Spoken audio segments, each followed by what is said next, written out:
Aṣíwájú Bọ́lá Ahmed Tinubu tàjòdè èkúté ilé ẹ̀ paramọ́ o. Ààrẹ tuntun tí ìlú ṣẹ̀ṣẹ̀ dìbò yàn. Aṣíwájú Bọ́lá Ahmed Tinubu ó ti gúnlẹ̀ sí orílẹ̀-èdè Nàìjíríà ní òní ọjọ́ ajé ọjọ́ 24 oṣù kẹrin ọdún 2023 fún ìgbáradì láti búra wọlé fún ààrẹ tuntun ọ̀hún. Òun àti ìyàwó rẹ̀ Olúrẹ̀mí Tinubu ni wọ́n jọ gúnlẹ̀ sí pápákọ̀ Nnamdi Azikiwe International Airport tó kalẹ̀ sí ìlú Àbújá.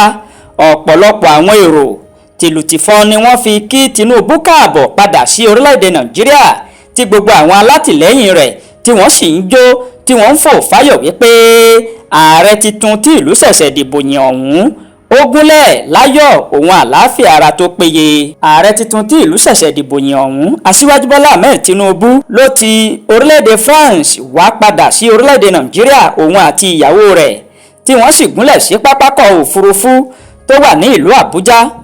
Ogunlọ́gọ̀ àwọn alátìlẹ́yìn rẹ̀ wọ́n sì wá, wọ́n wọ́ tuuru ní ọ̀pọ̀ yanturu, lógúnlógún lọ́gbọ̀nlọ́gbọ̀n láti wá kí Bọ́lá Tinubu ní ìlú Àbújá.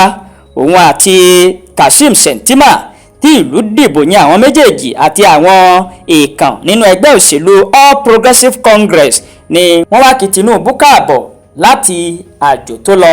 Ṣé mọ̀ wípé ológìní tàjòdè èkúté ilé ẹ̀ paramọ́. Tinubu ló ti tẹkọ̀ létí lọ sí òkè òkun láti ọjọ́ 21 oṣù kẹta ọdún 2023 yìí. Ó ti pé oṣù kan báyìí tó sì tún ti lé díẹ̀ ní ọjọ́ tí Tinubu lọ sinmi ní orílẹ̀-èdè Paris àti London. Ogunlọ́gọ̀ àwọn ènìyàn sì ti ń sọ oríṣiríṣi nípa ààrẹ tí ìlú ṣẹ̀ṣẹ̀ dìbò yàn ọ̀hún wípé àwọn ò rí Tinubu kó sọ̀rọ̀, wọ́n ní kò tiẹ̀ fohùn ránṣẹ́. Àwọn ẹlòmíràn sọ wípé ó lọ ṣiṣẹ́ abẹ ni.